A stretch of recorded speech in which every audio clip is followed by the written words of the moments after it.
तो हम लोगों ने अभी तक पढ़ा कि क्रिटिकल स्कूल क्या है, फ्रैंकफर्ट स्कूल क्या है, दोनों एक ही हैं।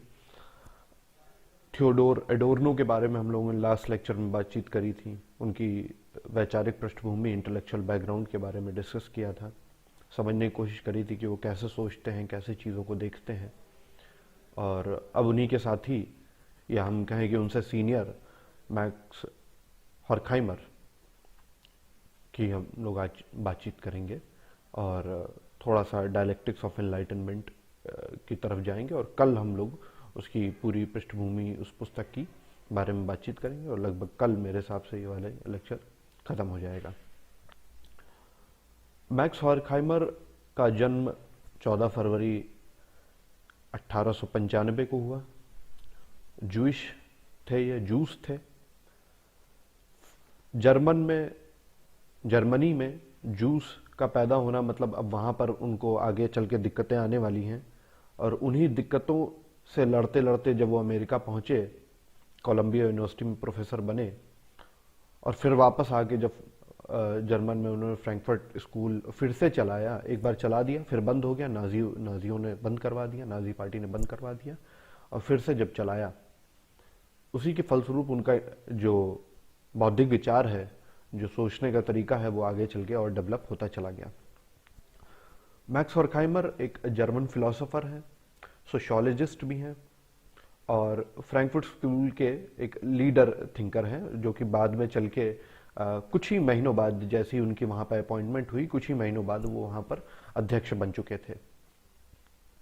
और ये स्कूल या इनकी विचारधारा, पार्टिकुलरली हम अगर मैक्स हॉर्खहाइमर की बातचीत करें तो मार्क्स और लेनिन विचारधारा, मार्क्स का ही एक जब हम अल्ट्रा टाइप बोलते हैं उसको, उसी की विचारधारा को वो लेके आगे चलते हैं। पर उनका कहना है कि मार्क्स जिस तरीके से चीज़ों को एनालाइज कर रहे थे, हम वैसे नहीं करेंगे। हाँ, हम बात तो वही करेंगे, क्योंकि जब इन्होंने मार्क्स की सारी रीडिंग्स को पढ़ लिया तब इन्हें रियलाइज हुआ कि मार्क्स मुक्ति की बातचीत करते हैं। उनका कहना है कि मनुष्य या जो निचला तबका है वो बहुत सारी बंधनों में बंधा हुआ है, इवन पूंजीवादी भी बंधा हुआ है। आओ हम लोग सब मिलके एक काम करते हैं, क्रांति करते हैं, सबको उस जंजीरों से, उन सारी चीज़ों से जिनसे वो बंधे हुए हैं, जिनसे अपने आप को मुक्त कराने की बातचीत करते हैं, उनसे उनको मुक्त कराया जाए। पर मार्क्स का कहना है कि क्रांति से इस चीज़ को किया जाएगा।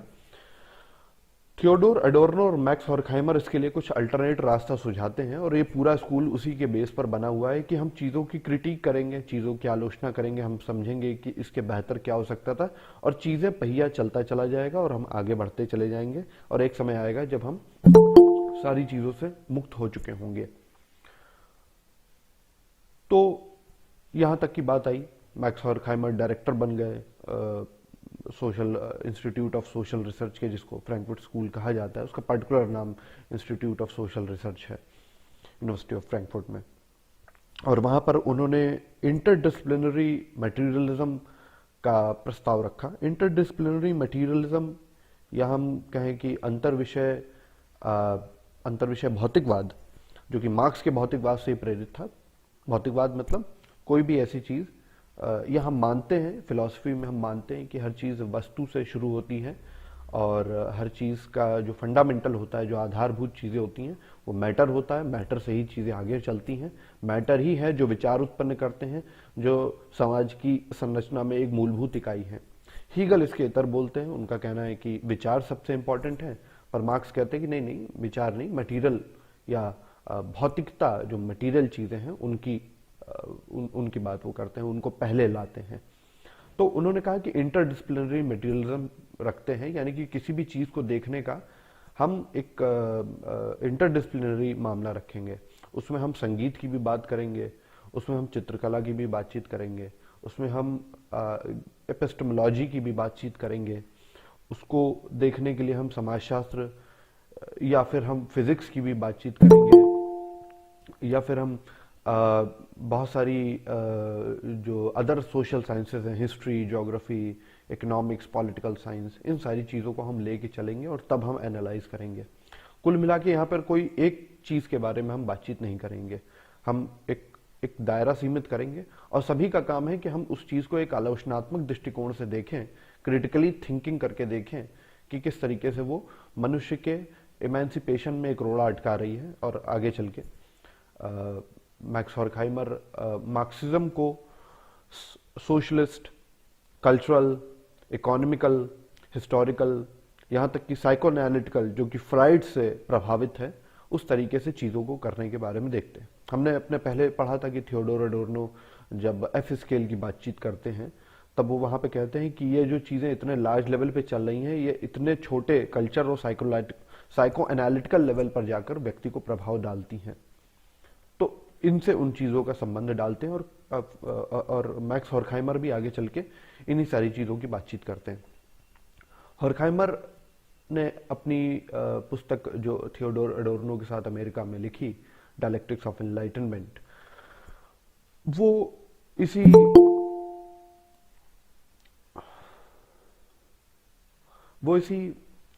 ज्ञानोदय की आलोचना करते हैं। इसमें वो डायलेक्टिक्स मानते हैं। इसमें डायलेक्टिक्स किसके और किसके बीच में? भाई हमने बात करी है कि द्वंद्व होगा तो दो चीजें हम टेबल पर लाएं, टेबल पे उन चीजों को भिड़ाएं, जो चीजें निकलेंगी वो सिंथेसिस कहलाएंगी और वही चीजें टेबल पर रहेंगी। फिर कुछ समय बाद वो पुरानी पड़ जाएंगी, फिर उनके प्रति एक प्रतिवाद या एंटीथीसिस आएगा, एंटीथीसिस सिंथेसिस आपस में लड़ेंगे और फिर इस तरीके से चक्र चलता जाएगा। थियोडोर एडोर्नो और मैक्स हॉर्खहाइमर अपनी पुस्तक में जो सेंट्रल आइडिया लेके आते हैं वो ये आते हैं कि लेबल तो लगाया गया ज्ञानोदय के नाम का, पर उसके बदले हमसे जितनी चीजें छीन ली गई हैं वो बहुत अमानवीय हैं।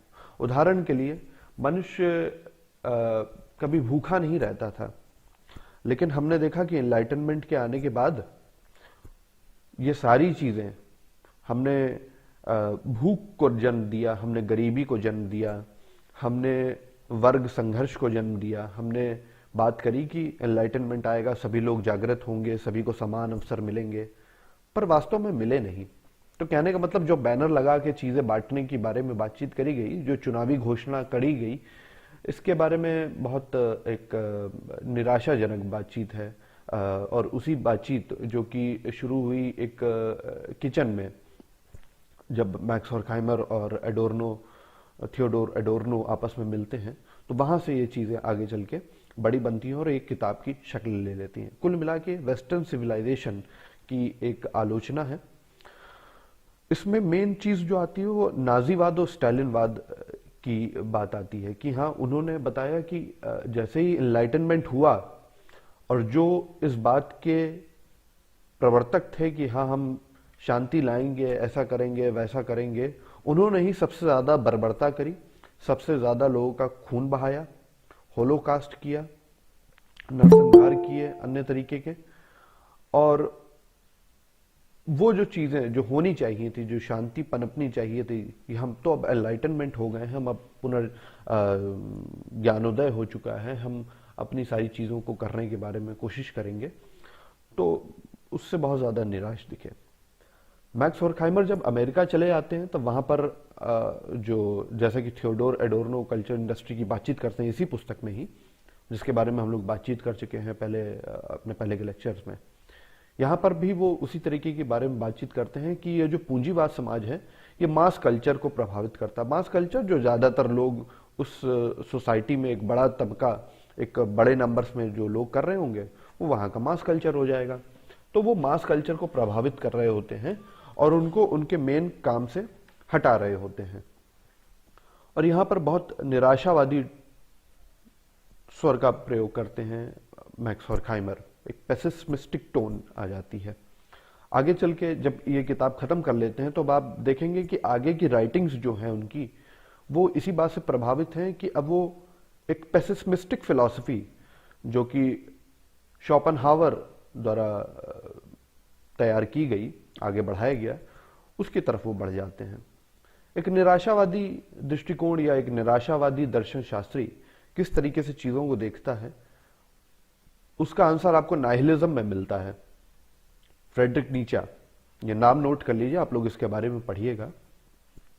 चूंकि दर्शन शास्त्र की हम यहाँ पे बातचीत नहीं कर रहे हैं तो इसको बहुत एलाबोरेट नहीं करेंगे। नाहिलिज्म में क्या है कि हर चीज को हम क्यों, ये क्यों है, ये क्यों है, इसको करने से क्या होगा, इसको करने से क्या होगा, इसको करने से क्या होगा, आप जब हर चीज पर, हर छोटी से छोटी चीज पर आप क्यों लगा देते हैं, तब आप उस सर्किल में फंस जाते हैं जिसको नाहिलिज्म कहा गया है। और बाद में मैक्स हॉर्खहाइमर भी इसी की तरफ चले गए कि वो दुनिया को एक निराशावादी दृष्टिकोण से देखने लग गए, एक पेसिमिस्टिक दृष्टिकोण से देखने लग गए, जो कि शोपेनहावर द्वारा बताई गई। इसका एक बहुत अच्छा कोट है कि चार्ली चैपलिन इस बात के को कोट करते हैं कि you will never find a rainbow if you will looking down, यानी कि आप कभी भी इंद्रधनुष नहीं देख पाएंगे अगर आप नीचे देख रहे होंगे। यानी कि अगर आप निराशावादी बन जाएंगे तो दुनिया में हो रही कोई भी अच्छी चीज या प्रकृति में हो रही कोई भी अच्छी चीज आपको नहीं दिखेगी।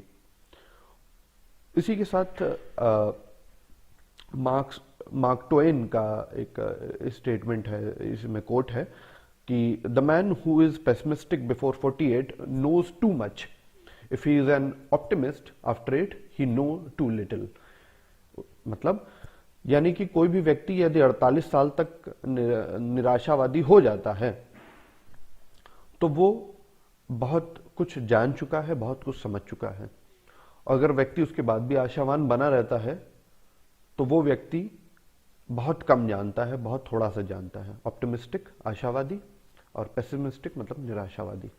तो इसकी तरफ अब उनकी किताब आगे चलती है और डायलेक्टिक्स ऑफ एनलाइटनमेंट सदी की उस महान घटना की आलोचना करती है जो कि अब तक हमें प्रभावित करती हुई आ रही है। उसी एनलाइटनमेंट से भारत में भी हम जागृत हुए। जब वहाँ पर क्रांतियां होने लग गई तो हमने भी सोचा कि भाई हम भी अपने देश को आज़ाद कराएं और उस तरीके से चलें। फिर हमने अपनी सारी की सारी चीज़ें, लगभग सारी चीज़ें पश्चिमी मॉडल पर कर ली और उसी पश्चिमी मॉडल पर जो चीज़ें चल रही हैं उन्हीं की वो आलोचना कर रहे हैं यहाँ पे मैक्स हॉर्खहाइमर। मैक्स हॉर्खहाइमर का जन्म स्टटगार्ड में हुआ जहाँ पर कार्ल मार्क्स का जन्म होता है। ये आप नोट कर लीजिए, STUTTGART, स्टटगार्ड। ये पूछा जा सकता है आपसे। पिताजी का मन था कि वो फैक्ट्री में काम करें, अब उनकी ही फैक्ट्री चलती थी, उसमें वो काम करें, उनका हाथ बटाएं, लेकिन बहुत कामरास नहीं आया उनको। फिर वो शुरुआत से ही फिलॉसफी और साइकोलॉजी की चीज़ें पढ़ने लग गए। बाद में फिर उनको फ्रैंकफर्ट में पढ़ाने के लिए मिला और उसके 6 महीने बाद ही वो अध्यक्ष बन गए वहाँ पर, और इस तरीके से आगे चीज़ें चलती गई। वर्ल्ड वॉर फर्स्ट का समय था और जो कि उस समय का बड़ा उथल पुथल का माहौल था, तो उनको ये आभास हो चुका था कि बहुत देर तक मैं यहाँ पर रह नहीं पाऊँगा। तो अपने बाकी साथियों के साथ वो आगे चले गए। पहले वो जाते हैं स्विट्ज़रलैंड, फिर वहाँ से USA जाते हैं और फिर बाद में उनको एक इंस्टीट्यूट में, जो कि बहुत फेमस इंस्टीट्यूट है सोशियोलॉजी के लिए पर्टिकुलरली, कोलंबिया यूनिवर्सिटी, उसमें उनको पढ़ाने के लिए जगह मिल जाती है। और जो कि वो इंस्टीट्यूट इसी बात पर था कि भाई जो भी जितने भी बौद्धिक विचारक हैं जो उधर से भाग के आए हैं हम उनको शरण देंगे। अपने देश की नागरिकता भी उनको, अमेरिका की नागरिकता भी उनको बाद में मिल गई और फिर वो वहाँ पर पढ़ाने लग गए। इसी के साथ वहाँ पर एक ईयरली पब्लिकेशन भी उन्होंने निकाला जिसको कहा गया जर्नल फॉर सोशल रिसर्च, जिसके एडिटर रहे हॉर्खहाइमर, और काफ़ी अच्छा काम किया उन्होंने। और ज़्यादा ये वाला जो काम निकला ये उनका वहीं पर निकला। इसमें इंटरेस्टिंग बात जो आप लोगों को जाननी चाहिए वो ये है कि अपने समाज की, जिस समाज से वो आए, यूरोप से आए, पश्चिम समाज हम लोगों के लिए है लेकिन उनके लिए तो वही समाज है, उस बात की एनालिसिस या ज़्यादा डीपर एनालिसिस वो तब कर पाए जब वो वहाँ से दूर हो गए। कहने का मतलब है कि जब हम इमेज को देखेंगे या हम किसी इमेज को देखनी होती है तो हमें उससे थोड़ी सी दूरी बना के रखनी होती है। बहुत ज़्यादा अगर हम पास ले आएंगे तो हम उस इमेज को पूरी तरीके से नहीं देख पाएंगे, और वो इमेज जब एनलाइटनमेंट जितने टॉपिक जितनी बड़ी हो तो उसको दूर से देखना थोड़ा सा आवश्यक हो जाता है। तो जब मैक्स हॉर्खहाइमर आ गए अमेरिका, तब उन्होंने थियोडोर एडोर्नो के साथ इस बारे में डिस्कस करना शुरू किया, चूंकि दोनों साथ के ही थे, फ्रैंकफर्ट स्कूल के, कुछ सालों का डिफरेंस था। मैक्स हॉर्खहाइमर इसमें सीनियर थे, थियोडोर एडोर्नो उनके जूनियर थे, कुछ सालों का डिफरेंस है, लेकिन साथ में उन्होंने काम किया और लगभग समान विचारधाराओं पे ये लोग काम करते हैं। 1940 में इनको इनकी उपाधि मिल गई थी अमेरिका के नागरिक की, और वहाँ पर ये अच्छा काम करने लग गए। वहाँ पर इन्होंने एक और मैगजीन निकाली, studies in philosophy and social science, जिसके ये वहाँ पे संस्थापक बने। इन्होंने काफ़ी समय तक वहाँ पे चलाया और फिर वापस 1950 के बाद ये फ्रैंकफर्ट आए, और फिर से इन्होंने, जब नाजीवाद का पतन हो गया उसके बाद इन्होंने वहाँ पर गए और चीज़ें चलानी शुरू करी, और काफ़ी अच्छा गया। 1973 में नर्मबर्ग में इनकी डेथ हो गई। 1973 का इनका लास्ट का पीरियड है।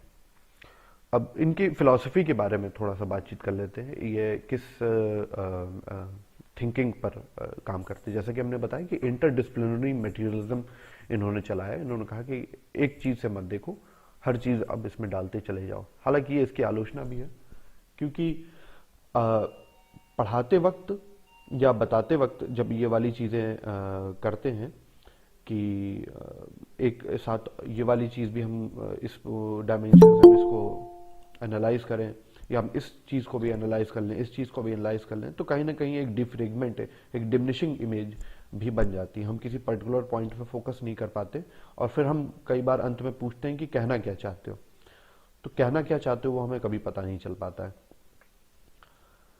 कार्ल ग्रनबर्ग 1923 में इन्हें इनवाइट करते हैं यूनिवर्सिटी ऑफ वियना में, और इंस्टीट्यूट फॉर सोशल रिसर्च में ये डायरेक्टर बनते हैं आगे चल के। और जैसा कि मैंने बताया, इनका काम मार्क्सिस्ट और लेनिन विचारधारा पर प्रभावित है। लेनिन जो कि रूसी क्रांति के प्रवर्तक माने जाते हैं, इसको आप लोग डिटेल में पढ़िएगा वर्ल्ड हिस्ट्री में। और आगे चल के क्रिटिकल स्कूल, क्रिटिकल थ्योरी बताते हैं, और जो मेन आइडियाज़ जो लेते हैं उनमें नाम आता है हीगल का, मार्क्स का, फ्राइड का, मैक्स वेबर का और जॉर्ज लुकास का। इसमें एक डीपर लेवल बात समझने वाली ये है कि मैक्स हॉर्खहाइमर क्लासिकल मार्क्सिस्ट को किस तरीके से देखते हैं, और उनके द्वारा बताई गई बातों को जब वो अमल में लाते हैं तो वो ठीक मार्क्सिस्ट तरीके से नहीं लाते हैं, क्योंकि उनको समझ में आ चुका था।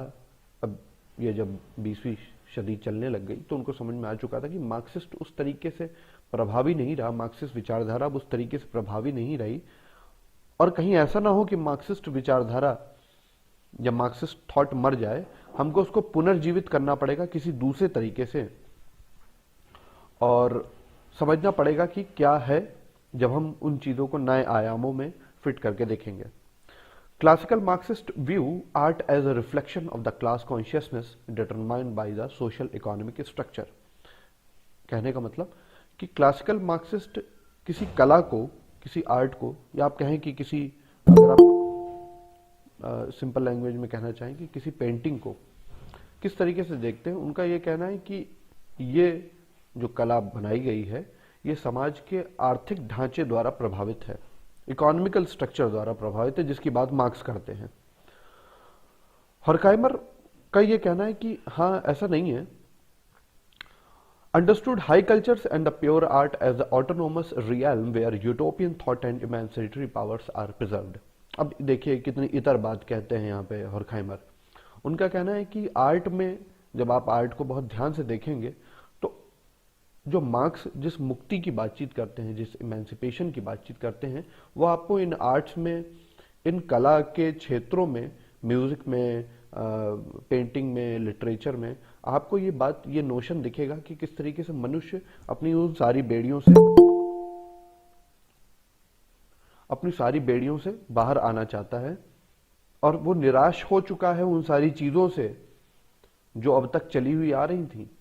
और इसी को वो डायलेक्टिक्स ऑफ एनलाइटनमेंट में कहते हैं कि एनलाइटनमेंट आया तो जरूर, पर जितना उसने फ्री नहीं किया उतना ज्यादा उसने और जकड़ दिया उन सारी चीजों में जिसमें हम कभी नहीं चाहते थे कि हम जकड़ें अपने आप को। इवन कोई भी नहीं चाहता था, एज ए इंसान भी। लेकिन वो जकड़ते चले गए, जकड़ते चले गए। तो उनका कहना है कि इन आर्ट्स को जब आप देखेंगे, इन सारी चीज़ों को अगर आप देखेंगे, तो आपको दिखेगा कि हाँ, मनुष्य किसी ना किसी तरीके से उन सारी चीज़ों से मुक्ति पाना चाह रहा है। इसका एक बहुत अच्छा एग्जाम्पल आपको देखने को मिलेगा। मुझे पेंटिंग का नाम तो नहीं याद आ रहा है, लेकिन आप उस पेंटिंग के बारे में या आपने देखी हो, जिसमें एक तरफ भगवान ऊपर से हाथ बढ़ा रहे होते हैं और एक तरफ इंसान नीचे से हाथ बढ़ा रहा होता है, और वो उंगली जस्ट टच ही करने वाली होती है, और उस समय वो पेंटिंग बनाई जाती है। कोई आप में से अगर कोई नाम जानता हो तो उसको चैट बॉक्स में लिखे। बहुत इंपॉर्टेंट पेंटिंग है वो, मुझे नाम नहीं याद आ रहा है। तो जब उन्होंने बताया कि हाँ, उस तरीके के जब सारे आर्ट्स को वो स्टडी करते हैं तो देखते हैं कि हाँ, मनुष्य किसी न किसी तरीके से उन सारे बंधनों से मुक्ति पाना चाह रहा है। ये सिर्फ समाज के आर्थिक ढांचे द्वारा, सोशल स्ट्रक्चर द्वारा ही निर्धारित नहीं हो रहा है। उनका कहना है कि और भी बहुत सारी चीजों द्वारा निर्धारित हो रहा है, जिनमें उस समय की सत्ता जिसके द्वारा वो डोमिनेट हो रहे हैं, और उन सारी चीजों से मुक्त होने के वो जो तरीके इजाद कर रहे हैं, उनके बारे में वो बातचीत कर रहे हैं। और ठीक इसी तरीके से वो मास कल्चर जो अमेरिका में उन्होंने देखा, उसकी भी वो बातचीत करते हैं कि हाँ, मास कल्चर भी इसी टाइप की एक मैनिपुलेशन का आधार बन जाता है, जिसमें मास कंजम्पशन मार्केट इकोनॉमी द्वारा प्रेरित हो रहा होता है, और लोगों को ज़्यादा से ज़्यादा, जो कि आगे कल्चर इंडस्ट्री में वो बातचीत कर रहे हैं, लोगों को ज़्यादा से ज़्यादा प्रेरित कर रहा है इस बात के लिए कि हाँ भाई, ज़्यादा खरीदो, ज़्यादा बढ़िया करो। एनलाइटनमेंट, ज्ञानोदय आया तो इस बात के लिए था कि लोगों को हम सारी बेड़ियों से मुक्त कराएंगे, स्पेशली पूंजीवाद से, अगर हम स्पेसिफिक सेंस में बातचीत करें। पर होता क्या है कि आगे चल के वो सारी चीजें ही इसी इनलाइटनमेंट को भी खा जाती हैं, और इनलाइटनमेंट को भी अपने एक टूल के तरीके से यूज करने लग जाती हैं। उदाहरण के लिए जैसे कि हमने बताया कि भाई, लेजर टाइम बहुत टॉक्सिक हो गया। हम लेजर टाइम यानी कि हमने जो फुर्सत का समय था, उनको भी बहुत ज्यादा दूषित कर दिया। तो कहने का मतलब, अगर हम 1 घंटा अपनी कोई काम करना चाहते थे, तो अब उन्होंने दिखा दिया कि अब खाली समय में आप ये वाली चीजें करें, इस तरीके से आप करेंगे तो आपकी जिंदगी और ज्यादा बढ़िया हो जाएगी, और ज्यादा अच्छी हो जाएगी, और इसके लिए आपको ये वाले काम करने पड़ेंगे। तो आप वो सारी चीजें छोड़ के, और मास कल्चर उस तरफ बढ़ गया, एक बड़ा वर्ग जो उन सारी चीजों के प्रति आकर्षित हो गया। उसमें एडवर्टीजमेंट बहुत बढ़िया रोल प्ले करता है। बताया जाता है कि पूरी दुनिया में जो सबसे बड़ी इंडस्ट्री मानी जाती है प्रोडक्शन और पैसे के मामले में, वो शायद पहले या दूसरे नंबर पर आती है इसकी एड इंडस्ट्री की, जो एड बनाने वाली फील्ड्स होती हैं, क्योंकि कंपनी अपना काफ़ी भारी पैसा इन एड्स पे खर्च करती हैं। इनकी एक पुस्तक है, एक्लिप्स ऑफ रीजन 1946। यह भी काफ़ी इंपॉर्टेंट पुस्तक है। इसमें भी इन्होंने कुछ इसी तरीके की बातचीत करी है, और इन्होंने यहाँ पर जो बातचीत करी है वो बहुत इंपॉर्टेंट है, आप लोग ध्यान से सुनिएगा। Horkheimer presented a process of how enlightenment or rationality degenerated into the instrumental rationality, which was the calculation of the means to end. उदाहरण कि ज्ञानोदय, या जब हम इस ज्ञान की जो लहर है इसके बारे में बातचीत करते हैं, तो उन्होंने कहा कि जो ज्यादातर हमारे काम हैं वो इंस्ट्रूमेंटल रैशनैलिटी से प्रेरित होने लग गए, बजाय इनलाइटनमेंट जो तार्किकता लेके आया था उसके बजाय।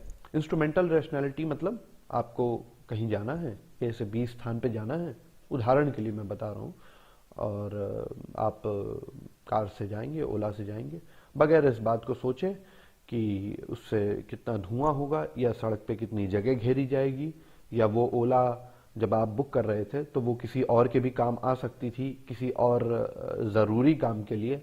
इस बात को सोचे बगैर आप ए से बी तक जाना है, हमने रैशनैलिटी लगाई, हमारे पास पैसा है और हम सुविधा से पूर्ण हैं और हमें जाना है वहाँ तक, तो हम ओला कर लेते हैं, कोई दिक्कत नहीं है।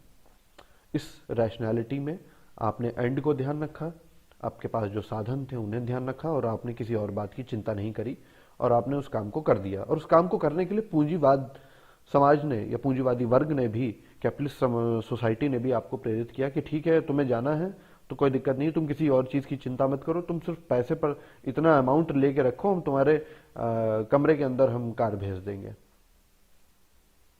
तो इंस्ट्रूमेंटल रैशनैलिटी यहां से निकल के चली आने लग गई। तो इसी एक्लिप्स ऑफ रीजन में इसी चीज की बातचीत करते हैं। और इंस्ट्रूमेंटल रैशनैलिटी का इतना ज्यादा डोमिनेशन दिख जाता है कि इनलाइटनमेंट का जो पर्चा छप रहा था, जो मैं बार बार कह रहा हूं कि जो पोस्टर पे उन्होंने लगा रखा था कि मनुष्य के लिए इक्वालिटी लाएंगे, फ्रीडम लाएंगे, सोचने का तरीका बदलेगा, ऐसा हो जाएगा, वैसा हो जाएगा, जो कि शुरुआती दौर में हुआ भी। जब आप ये शुरुआती दौर की जो पेंटिंग्स हैं जिसमें मोनालिसा आ जाता है, द लास्ट सपर आ जाता है, और बाक जो कि बहुत फेमस कंपोजर हैं उनका नाम आ जाता है, मोजार्ट का नाम आ जाता है, बीथोवन का नाम आ जाता है। मोजार्ट इफेक्ट भी एक इफेक्ट के रूप में बताया जाता है, जिसमें उनकी म्यूजिक सुनने से बहुत ज़्यादा प्रोडक्टिविटी बढ़ जाती है। इसके बारे में आप लोग पढ़िएगा, मोजार्ट इफेक्ट, मोजार्ट म्यूजिक है। तो यहाँ ये कुछ इस तरीके की बातचीत करते हुए समझते हैं। यहाँ तक की बात आप लोगों को समझ में आई? कुछ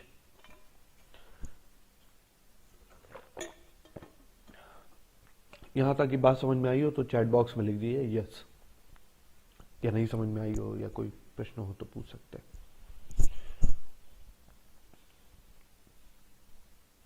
आई समझ में कुछ बात, कुछ जुड़ाव महसूस हो रहा है?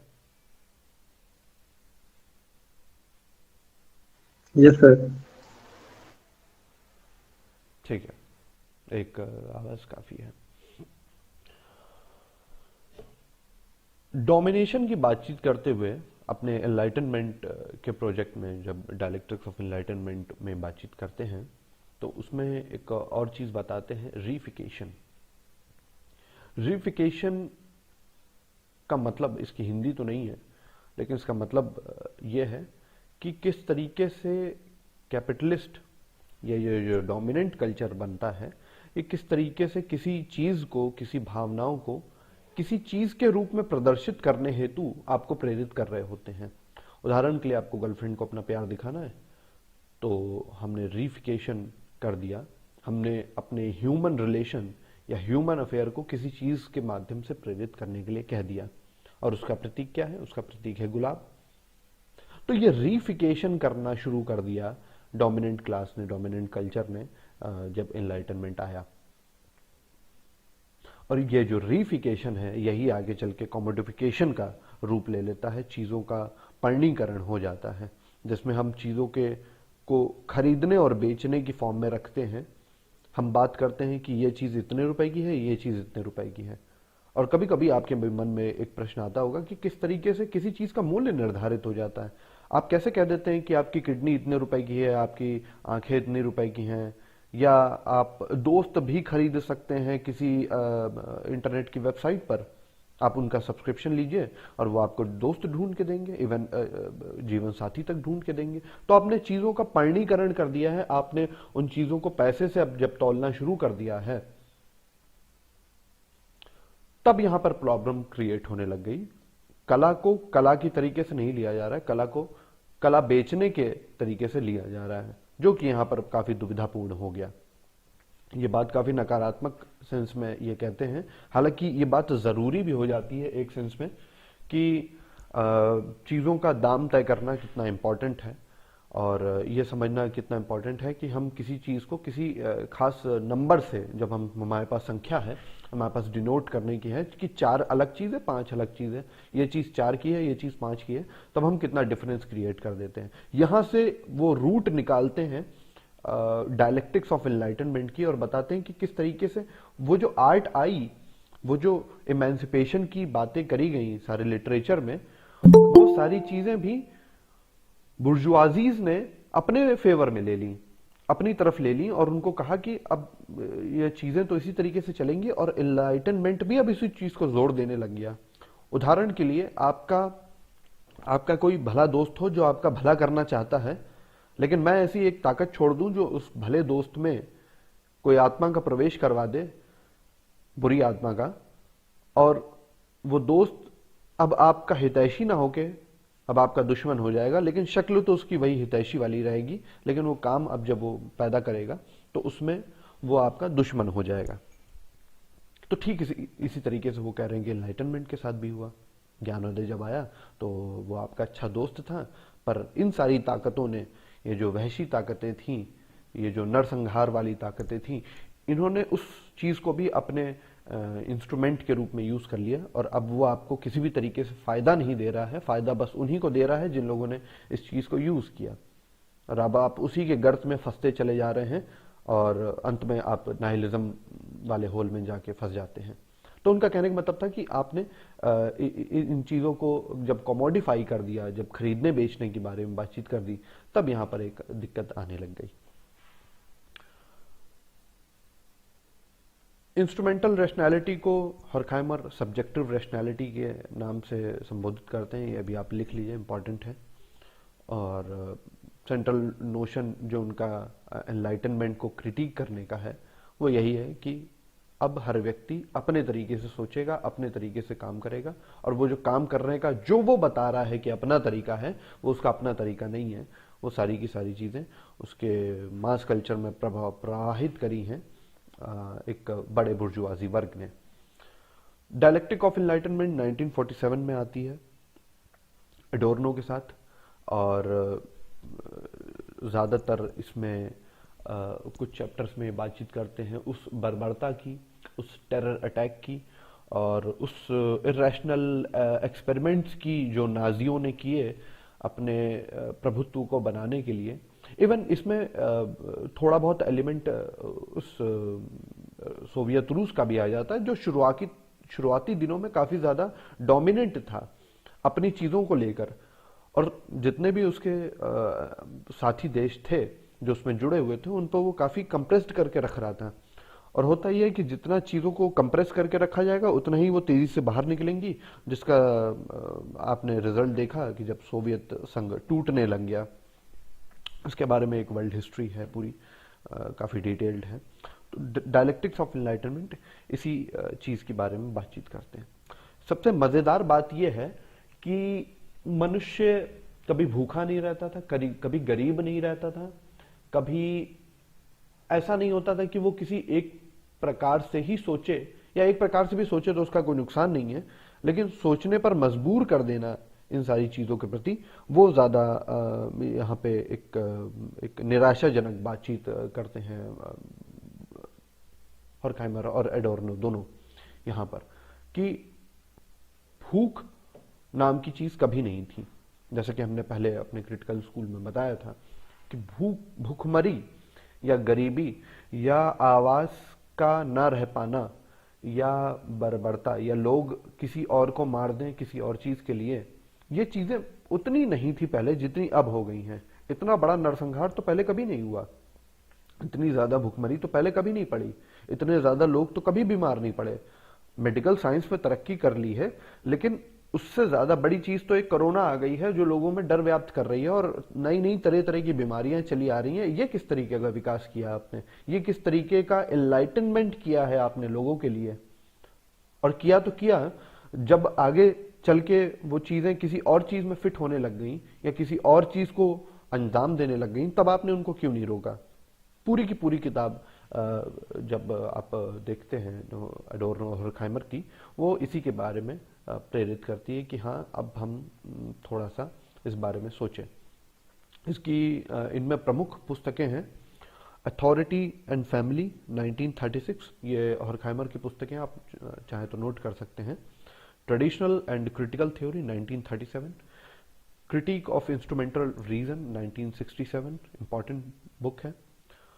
Dialectic of enlightenment 1947, Theodore Adorno के साथ इन्होंने प्रकाशित करी। 1947 में एक्लिप्स ऑफ रीजन, और बाद में egoism and the freedom movement और अथॉरिटेरियन स्टेट, ये अंत में इनकी पुस्तकें थी।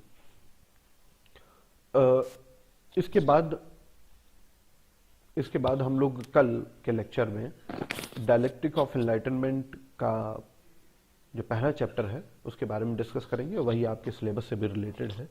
उसमें और भी बहुत सारे चैप्टर हैं जिसमें कल्चर इंडस्ट्री, ओडिसी का जो मिथ है उससे वो रिलेट करके बताते हैं कि किस तरीके से मिथ में भी वो वही चीजें देखते हैं। मिथ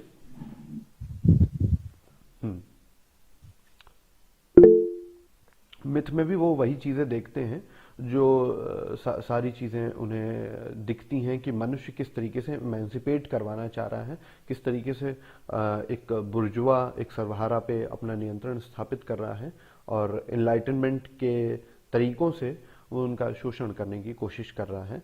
और क्या है उन सारी चीज़ों के बारे में हम लोग कल बातचीत करेंगे। एक लास्ट लेक्चर रहेगा और फिर हो जाएगा, ठीक है। तो बुक के बारे में बातचीत करेंगे। बुक मैं फिर से रिपीट करा देता हूं।